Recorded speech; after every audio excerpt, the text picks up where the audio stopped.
जय हो चिल्ड्रन, हिंदी कक्षा में आप सबको स्वागत है। तो बच्चों, आज हम आपके नव्या हिंदी पाठ्य पुस्तक में दिए गए नया पाठ यानी पाठ नंबर 5, यह धरती कितना देती है, कविता का अध्ययन कर रहे हैं। तो बच्चों, इस कविता के कवयित्री है सुमित्रानंद पंत। तो बच्चों, कविता का अध्ययन शुरू करने से पहले हम कवयित्री सुमित्रानंद पंत का छोटा सा परिचय लेंगे। तो बच्चों आइए, जैसे आपको चित्र में दिखाई दे रहा है, कवयित्री सुमित्रानंद पंत का चित्रण है ये। और सुमित्रानंद पंत का जन्म अल्मोड़ा के कसोनी गांव में 20 मई 1900 को हुआ था। तो बच्चों, कवयित्री सुमित्रानंद पंत का जन्म अल्मोड़ा के कसोनी गांव में 20 मई 1900 को हुआ था। तो महात्मा गांधी से प्रभावित होकर तो कवयित्री सुमित्रानंद पंत ने महात्मा गांधी से प्रभावित होकर यानी उनके जो विचारों से सुमित्रानंद प्रभावित होकर स्वाधीनता आंदोलन में सक्रिय हुई। सक्रिय होना मतलब क्रियाशील होना यानी भाग लेना। स्वाधीनता के आंदोलन यानी हमारा देश को आज़ादी देने का जो आंदोलन थे, स्वाधीनता का आंदोलन थे, उनमें उसने भाग लिए। कौन? कवयित्री सुमित्रानंद पंत। तो इन्हें ज्ञानपीठ पुरस्कार, नेहरू शांति पुरस्कार और पद्म भूषण पुरस्कार से भी सम्मानित किया गया है। तो बच्चों, इस कवयित्री को सरकार ने ज्ञानपीठ पुरस्कार, नेहरू शांति पुरस्कार और पद्म भूषण पुरस्कार से कवयित्री को सम्मानित किया गया है। तो और 28 दिसंबर 1977 को इनका निधन हुआ यानी इनकी मृत्यु हो गई 28 दिसंबर 1977 को। तो बच्चों, अब हम जानेंगे कवयित्री सुमित्रानंद पंत इस कविता द्वारा हमें क्या संदेश देना चाहती है, यानी क्या कौन सा सीख हमें देना चाहते हैं।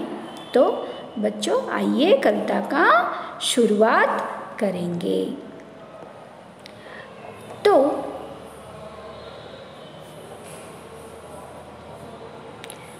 मैं चुटपन में छिपकर पैसे भोए थे, मैं चुटपन में छिपकर पैसे भोए थे, सोचा था पैसों के प्यारे पेड़ उगेंगे, सोचा था पैसों के प्यारे पेड़ उगेंगे। रुपयों की खलधार मधुर फसलें खनकेंगे, रुपयों की खलधार मधुर फसलें खनकेंगे और फूल फल कर मैं मोटा सेठ बनूंगा, और फूल फल कर मैं मोटा सेठ बनूंगा। पर बंजर धरती में एक ना अंकुर फूटा, पर बंजर धरती में एक ना अंकुर फूटा, बंध्या मिट्टी ने न एक भी पैसा उगला, बंध्या मिट्टी ने न एक भी पैसा उगला। तो बच्चों, मुझे पता है आप भी अपने टेक्स्ट बुक साथ में लेकर मेरे साथ पढ़ रहे हो। तो बच्चों आइए और एक बार हम ध्यान से इस कविता का गायन करेंगे। उंगली आप भी उंगली रखिए टेक्स्ट बुक में और मेरे साथ इस कविता का पठन कीजिए। तो शुरू करेंगे बच्चों। Okay, good. मैं चुटपन में चिपकर पैसे भोए थे, मैंने चुटपन में चिपकर पैसे भोए थे, सोचा था पैसों के प्यारे पेड़ उगेंगे, सोचा था पैसों के प्यारे पेड़ उगेंगे, रुपयों की कलाधार मधुर फसलें खनकेंगे, रुपयों की कलाधार मधुर फसलें खनकेंगी, और फूल फूल कर और फूल फल कर मैं मोटा सेठ बनूंगा, और फूल फल कर मैं मोटा सेठ बनूंगा, पर बंजर धरती में एक न अंकुर फूटा, पर बंजर धरती में एक न अंकुर फूटा, बंध्या मिट्टी ने ना एक भी पैसा उगला, बंध्या मिट्टी ने ना एक भी पैसा उगला। वेरी गुड चिल्ड्रन, आप भी मेरे साथ बहुत अच्छे से गाना गाए हो। तो अब हम जानेंगे इनकी भावार्थ बच्चों। तो देखिए यहाँ पे, मैंने चुटपन में चिपकर पैसे भोए थे। तो कवयित्री सुमित्रा नंद पंत कह रही है कि उसने चुटपन में, चुटपन यानी क्या है बच्चों? चुटपन का मतलब होता है बचपन, यानी अब आप सब बच्चे हो। तो ये जो जिंदगी है बहुत खूबसूरत होते हैं बच्चों, है ना बच्चों? आपको अभी देखो कुछ भी काम करने की ज़रूरत नहीं है, कुछ भी किसी के विषय बारे में सोचने की ज़रूरत नहीं है, क्योंकि सब जो भी हम चाहते हैं, यानी आप बच्चे चाहते हैं, सब आपको आपके मम्मा पापा देते हैं, है ना बच्चों? तो ऐसे कवयित्री सुमित्रा नंद जब बचपन में थी, यानी जब बच्चे थी, तो उसने क्या करती थी? छिपकर पैसे भोए थे। तो उसने एक दिन क्या किए थे अपने बचपन में, यानी जब वो छोटे बच्ची थी आपके जैसे, तो उसने क्या किए थे? छिपकर पैसे बोए थे। कहाँ पे? धरती के अंदर। उसने क्या किया था बचपन में? छिपकर। छिपकर यानी क्या है? सभी से बिना बताकर, चुपके से उसने क्या किए थे? पैसे लेकर धरती में बोए थे, मतलब धरती में वो रखे थे मिट्टी के अंदर। क्यों ऐसा किया जाता है? क्योंकि आपको मालूम है ना, जब हम पेड़ों को ऐसे मिट्टी के अंदर बोएंगे तो पेड़ बड़े हो जाएंगे, यानी पेड़ के जो बीज होते हैं ना, उसको हम क्या करते हैं? पेड़ होने से पहले क्या करता है? बीज को मिट्टी में डालते हैं। तो रोज उसे पानी डालेंगे तो एक बड़े पेड़ बन जाते हैं। तो वैसे ही कवयित्री सुमित्रा नंद पंत ने बचपन में, यानी चुटपन, चुटपन का अर्थ होता है बचपन, तो उसने क्या किए थे? चिपके से, छिपकर पैसे भोए थे। कहाँ पे? धरती के अंदर, यानी मिट्टी पे। तो सोचा था पैसों के प्यारे पेड़ उगेंगे। तो देखिए वो क्या सोचकर मिट्टी में पैसे बोए थे? ये सोचे थे कि पैसों के प्यारे पेड़ उगेंगे।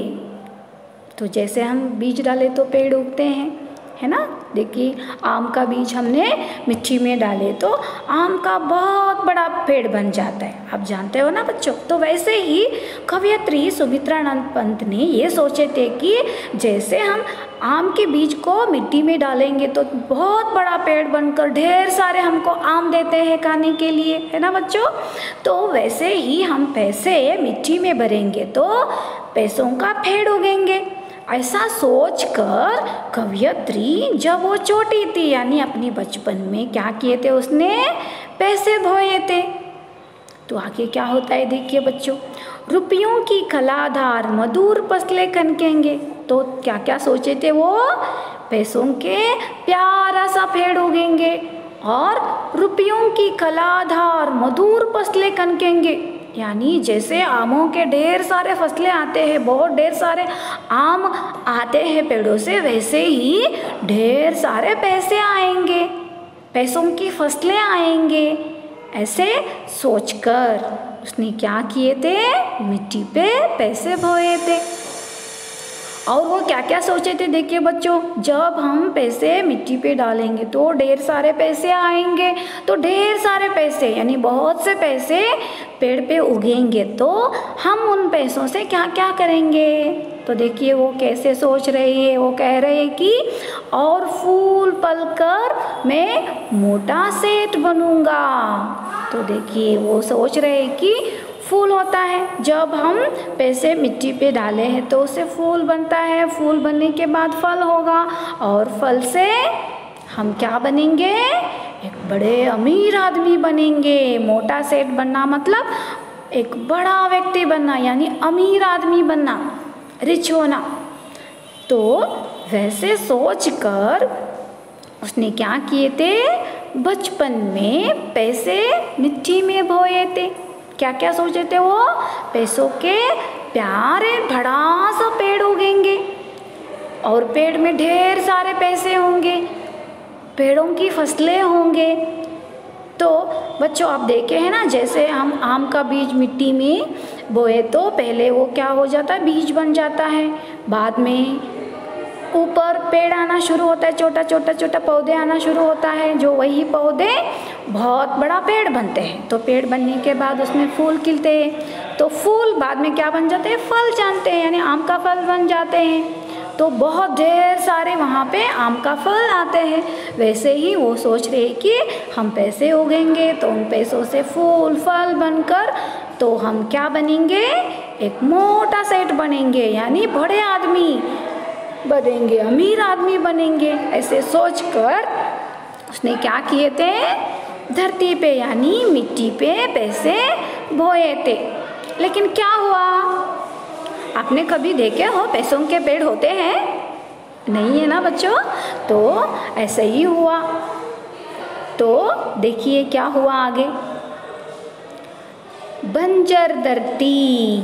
देखिए उसने क्या क्या सोचे हैं, जैसे आपको चित्र में देखिए एक लड़का है, वो सोच रहे हैं, क्या सोच रहे हैं वो, पैसे के बीज लगाएंगे हम मिट्टी पे तो ऐसा पैसों के पेड़ बनेंगे, तो पेड़ में ढेर सारे पैसे होंगे। ऐसे सोचकर उसने भी क्या किए थे, पैसे मिट्टी पे बोए थे, ऐसे सोचकर। लेकिन क्या हुआ, ऐसे हुआ नहीं जैसे उसने सोचे थे। क्या हो गया देखिए बच्चों, पर बंजर धरती में एक ना अंकुर फूटा। बंजर, बंजर यानी क्या है, वैसा मिट्टी है वो कभी फल नहीं देती। ऐसे जगह को, ऐसे ज़मीन को हम क्या कहते हैं, बंजर धरती कहते हैं। तो वो कह रहे हैं कि उस बंजर धरती में यानी उनका जो उसके जो धरती है वो कोई ताकत ही नहीं है, उनको कोई फल ही नहीं उगते वहाँ पे। एक ना अंकुर फूटा, यानी एक भी बीज, अंकुर यानी क्या है, बीज, तो एक भी बीज ऊपर नहीं आए। बंध्या मिट्टी ने न एक भी पैसा उगला। बंध्या, बंध्या मतलब खेती करने के लिए योग्य नहीं है वो जगह, वो धरती, जो भूमि खेती करने के लिए अयोग्य है, ऐसे धरती को बंध्या कहते हैं। तो वो कह रही है बंध्या मिट्टी ने एक भी पैसा नहीं उगला, मतलब एक भी पैसा ऊपर नहीं आए, बीज भी नहीं हुए और पैसों के पेड़ भी नहीं उगे। जैसे उसने सोचा था वैसे हुआ नहीं है। तो ಅಂದ್ರೆ ಮಕ್ಕಳೇ, ಕವಿಯತ್ರಿ ಸುಮಿತ್ರಾನಂದ ಪಂತ್ ಈ ಕವಿತೆಯ ಮೂಲಕ ನಮಗೆ ಯಾವ ಸಂದೇಶವನ್ನು ನೀಡ್ತಿದ್ದಾರೆ ಅಂತ ನಾವು ತಿಳಿದುಕೊಳ್ಳೋಣ. जब वो ಅಂದರೆ ಅವರು ತಮ್ಮ ಬಚಪನದಲ್ಲಿ ಅಂದರೆ ಅವರು ಸಣ್ಣವರಿದ್ದಾಗ ಅಂದರೆ ಚಿಕ್ಕವರಿದ್ದಾಗ ಏನು ಮಾಡಿದ್ರಪ್ಪ ಅಂತಂದರೆ ಒಂದು ಗಿಡವನ್ನು ಹಚ್ಚಲಿಕ್ಕೆ ಇಷ್ಟಪಟ್ಟಿದ್ರು. ಯಾವ ಗಿಡ ಗೊತ್ತಾ? ರೂಪಾಯಿದ ಗಿಡ, ಅಂದರೆ ದುಡ್ಡಿನ ಗಿಡ ಬೆಳೆಸಬೇಕು ಅಂತ ಅವರ ವಿಚಾರ ಮಾಡಿದರು. ಅದಕ್ಕಾಗಿ ಅವ್ರು ಏನು ಮಾಡಿದರು ಗೊತ್ತಾ, ಯಾರಿಗೂ ಗೊತ್ತಾಗ್ದಂಗೆ ಮುಚ್ಚಿಕೊಂಡು ಏನು ಮಾಡಿದರು, ಪೈಸೆಯನ್ನು ಅಂದರೆ ದುಡ್ಡನ್ನು ಮಣ್ಣಿನಲ್ಲಿ ಇಟ್ಟರು. ನಿಮ್ಗೆ ಗೊತ್ತಿದೆಯಲ್ಲ ಮಕ್ಕಳೇ, ಯಾವುದೋ ಗಿಡವನ್ನು ನಾವು ಬೆಳೆಸಬೇಕಾದ್ರೆ ಏನು ಮಾಡ್ತೀವಿ, ಮಣ್ಣಿನಲ್ಲಿ ಅದರ ಬೀಜವನ್ನು ನೆಡ್ತೀವಿ. ಅದೇ ರೀತಿ ಅವ್ರು ಏನು ಮಾಡಿದ್ರಪ್ಪ ಅಂತಂದ್ರೆ ದುಡ್ಡನ್ನು ತೆಗೆದುಕೊಂಡು ಮಣ್ಣಲ್ಲಿ ಹಾಕಿದರು. ಯಾಕೆ ಹಾಕಿದ್ರು, ಏನು ವಿಚಾರ ಮಾಡಿ ಹಾಕಿದ್ರು ಅವರು? ಏನು ವಿಚಾರ ಮಾಡಿದ್ರಪ್ಪ ಅಂತಂದ್ರೆ ದುಡ್ಡಿನ ಒಂದು ಸುಂದರವಾದ ಗಿಡ ಬೆಳೆಯುತ್ತೆ ಮತ್ತು ಆ ಗಿಡದಲ್ಲಿ ನಾವು ಬಹಳಷ್ಟು ರೂಪಾಯಿಗಳನ್ನು ದುಡ್ಡನ್ನು ತೆಗೆದುಕೊಳ್ಬೋದು, ದುಡ್ಡಿನ ಫಸಲನೇ ಬರುತ್ತೆ ಅಂತ ತಿಳ್ಕೊಂಡು ವಿಚಾರ ಮಾಡಿ ಅವ್ರು ಏನು ಮಾಡಿದ್ರಪ್ಪ ಅಂತಂದ್ರೆ ಪೈಸೆಯನ್ನು ಭೂಮಿ ಒಳಗೆ ಅಂದರೆ ಮಣ್ಣಿನ ಒಳಗೆ ಇಟ್ಟಿದ್ರು. ಅವ್ರು ಮತ್ತೇನೇನು ವಿಚಾರ ಮಾಡಿದ್ರಪ್ಪ ಅಂತಂದ್ರೆ ಇದ್ರ ಫೂಲ್ ಆಗುತ್ತೆ ಅಂದರೆ ಇದ್ರ ಹೂ ಬರುತ್ತೆ, ಆಮೇಲೆ ಇದು ಹಣ್ಣು ಆಗುತ್ತೆ, ಆಮೇಲೆ ಇದು ರೊಕ್ಕ ಆಗುತ್ತೆ ಅಂದರೆ ದುಡ್ಡು ಆಗುತ್ತೆ, ನನಗೆ ತುಂಬ ದುಡ್ಡು ಸಿಗುತ್ತೆ, ಆ ದುಡ್ಡಿನಿಂದ ನಾನು ಒಬ್ಬ ಶ್ರೀಮಂತ ವ್ಯಕ್ತಿ ಆಗಬಹುದು ಅಂತ ತಿಳ್ಕೊಂಡು ಅವ್ರು ಚಿಕ್ಕವರಿದ್ದಾಗ ಏನು ಮಾಡಿದ್ರಪ್ಪ ಅಂತಂದ್ರೆ ಭೂಮಿಯಲ್ಲಿ ಬೀಜವನ್ನು ಬಿತ್ತಿದ್ರು. ಆದರೆ ಹಾಗಾಯ್ತಾ ಮಕ್ಕಳೇ? ಇಲ್ಲ. ಯಾವಾಗಲಾದರೂ ನೋಡಿದ್ರಾ ನೀವು ದುಡ್ಡಿನ ಗಿಡ ಇದ್ದದ್ದನ್ನು? ಇಲ್ಲ ಅಲ್ವಾ? ಆದರೆ ಹಾಗೆ ಆಗಲಿಲ್ಲ. ಆವಾಗ ಅವ್ರು ಹೇಳ್ತಾರೆ, ಈ ಬಂಜರ್ ಭೂಮಿಯಲ್ಲಿ ಅಂದರೆ ಇದು ಬೆಳೆಯಲು ಯೋಗ್ಯವಲ್ಲದ ಭೂಮಿ ಇದೆ, ಅದಕ್ಕೆ ಇದರಲ್ಲಿ ಏನೂ ಬರಲಿಲ್ಲ, ಒಂದು ಬೀಜನೂ ಕೂಡ ಮೇಲೆ ಬರಲಿಲ್ಲ. ಬಂದ್ಯ ಅಂದರೆ ಏನ? ಜಮೀನ ಅಂದರೆ ನಾವು ಬೆಳೆನ ಬೆಳೆಯಲು ಯೋಗ್ಯವಿಲ್ಲದ ಭೂಮಿ, ಅಯೋಗ್ಯ ಭೂಮಿಗೆ ಬಂದ್ಯ ಅಂತ ಕರೀತಾರೆ. ಅಂದರೆ ಇದು ಅಯೋಗ್ಯವಾದ ಮಣ್ಣಿದು, ಇದರಲ್ಲಿ ಏನೂ ಬೆಳೆಯೋದಿಲ್ಲ, ಇದರಲ್ಲಿ ಒಂದೂ पैसा ಬರಲಿಲ್ಲ ಅಂತ ನಿರಾಶೆ ಆಗ್ತಾರೆ. तो बच्चों अगले कक्षा में इस कविता का अगला भाग के अध्ययन हम करेंगे. तो बच्चों मुझे आशा है जहाँ तक कविता हुआ है यानी पहला पैरा जो है आपको समझ में आया है. तो बच्चों इस पैरा को ध्यान से आपको पढ़ना है और कविता का कंठस्थ करना है यानी बाहट करना है. तो आप भी मेरी तरह एक कविता का गायन कीजिए. तो बच्चों अगले कक्षा में हम फिर हाजिर होंगे इन कविताओं के अगले पैरा को लेकर. तो बच्चों जहाँ तक कविता हुआ है वहाँ तक आपको ध्यान से पढ़ना है.